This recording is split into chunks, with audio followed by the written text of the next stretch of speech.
Hello everyone, how are you all? And I hope you all are doing great. So welcome back to my channel. This is me Rishika and welcome back to another study vlog. And it's time around 5:30 and today I woke up around 5 a.m. and around 5:30 I sat down to study finally because पिछले कुछ दिनों से यानी कि मेरा तो पूरा ही दिसंबर गया, मैंने कुछ भी नहीं पढ़ा है। एंड अगर कोई मेरे से ये पूछे ना कि 2024 में सबसे बुरा क्या गया है, तो मैं यही जवाब दूंगी कि हाँ, 2024 में दिसंबर का मंथ मेरा बहुत बहुत ही ज़्यादा बुरा रहा है बिकॉज़ उसमें मैं थोड़ी सी मेंटली डिस्टर्ब भी हो गई थी एंड मैं रेगुलर भी नहीं रह पाई यूट्यूब पे और मैं पढ़ाई भी नहीं कर पाई। उसके बाद I started with zoology. Zoology में बेसिकली मैं रिवाइज कर रही हूँ breathing and exchange of gases chapter human physiology का। एंड मैं पहले ना जैसे पहले सारी जूलॉजी रिवाइज़ करूँगी पिछली एंड देन बॉटनी। उसके बाद बायो का मैं ऐसे रिवाइज़ करूँगी छुट्टियों तक और फिर तो रेगुलर होना ही है एंड फिर साथ के साथ सिलेबस करेंगे। And I think this is a best time for revision. मतलब पिछले जितने भी चैप्टर्स हुए हैं, फिज़िक्स के हों, केमिस्ट्री के हों या बायोलॉजी के हों, this is the best time. अगर आप अच्छे से दोगे पढ़ाई को तो आपका पिछला भी रिवाइज़ होगा। और अगर कोई चैप्टर्स छूट गए हैं, जैसे मेरे पहले 2-3 चैप्टर फिज़िक्स के and as well as chemistry के छूटे हुए हैं, तो अभी छुट्टियों में मैं उनको करूँगी। मैं आगे कोई भी सिलेबस नहीं कर रही हूँ बिकॉज़ फरवरी और मार्च तो हैं ही हमारे पास। उसके बाद then I took a shower and then I again sat down to study. Then I started human physiology का ही chapter second.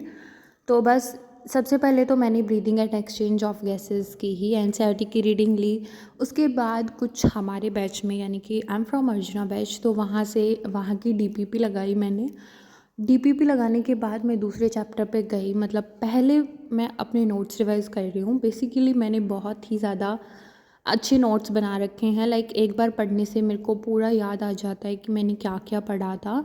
So that's why पहले मैं नोट्स को पढ़ती हूँ एंड नोट्स को पढ़ने के बाद ना मेरे पर्सनली तो इतने क्वेश्चन नहीं बनते, तो इसीलिए मैं जो है साथ के साथ एनसीईआरटी की रीडिंग भी ले लेती हूँ।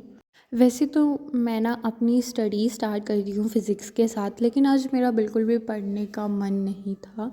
मेरा तो कभी होता ही नहीं है पढ़ने का मन, वैसे ऐसे ही पढ़ लेती हूँ।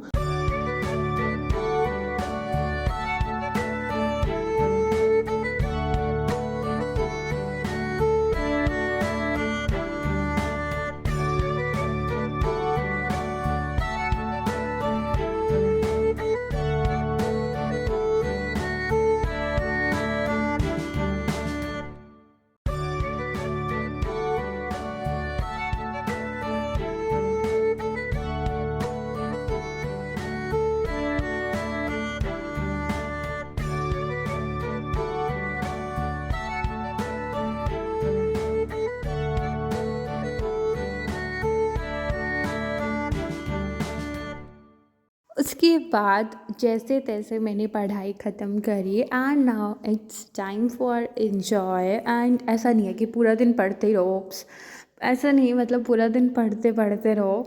लेकिन हाँ, मतलब जब मैं पढ़ाई से फ्री हो जाती हूँ तब मैं आर्ट्स करती हूँ। पहले मैं क्या करती थी, पहले मैं जब पढ़ाई करके फ्री होती थी तो या तो मैं सो जाती थी या फिर मैं स्क्रॉलिंग करती थी।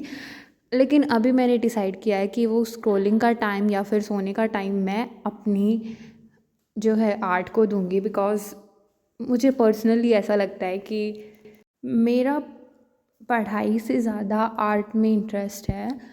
I want be professional artist but पता नहीं बन पाऊँगी भी या नहीं। एंड मेरा ना स्टार्टिंग से ही आर्ट में बहुत ज़्यादा इंटरेस्ट रहा है। तो जब मेरे 10th के बोर्ड ख़त्म हुए थे उसके बाद मैं आर्ट करती थी, धीरे धीरे करके और ज़्यादा इम्प्रूव हुई। मैं अपनी हॉबीज़ को पैशन में बदलने ही वाली थी, लेकिन तभी जो है 11th क्लास आ गई, फिर साइंस ले ली एंड देन फिर पढ़ाई पढ़ाई पढ़ाई, तो वो मैं नहीं कर पाई। लेकिन अब मैंने डिसाइड किया है कि मैं थोड़ा बहुत टाइम अपनी आर्ट को भी दिया करूँगी, just because art is the only thing जो मुझे मेंटली स्टेबल रखती है हमेशा, जिसको करके मेरे को खुशी मिलती है बहुत ज़्यादा। एंड यू नो व्हाट, मैं ना कभी भी 3-4 घंटे रेगुलरली बैठ के पढ़ाई नहीं कर सकती। मतलब 5-10 मिनट का ब्रेक मेरे को बीच बीच में चाहिए, लेकिन मैं आर्ट नॉन स्टॉप 3-4 घंटे कर सकती हूँ because I enjoy it a lot. पहले मैं ना पूरा दिन आर्ट करती थी, मतलब पूरा दिन, तो इसीलिए मेरे को धीरे धीरे करके बिल्कुल छोड़नी पड़ी आर्ट, बिकॉज़ फैमिली मेम्बर्स भी बोल रहे थे कि पूरा दिन आर्ट करती रहती है, पढ़ाई के बिना कुछ नहीं है। सो दैट्स वाई मेरे को छोड़नी पड़ी। बट नाउ आई डिसाइडेड कि मैं पढ़ाई के साथ साथ थोड़ा बहुत टाइम अपनी आर्ट के लिए भी निकालूंगी, एंड आई होप मैं ये कर पाऊँ, मतलब दोनों चीज़ों को मैनेज कर पाऊँ। And this is for this video. I hope you all like it, so make sure to subscribe. Bye bye.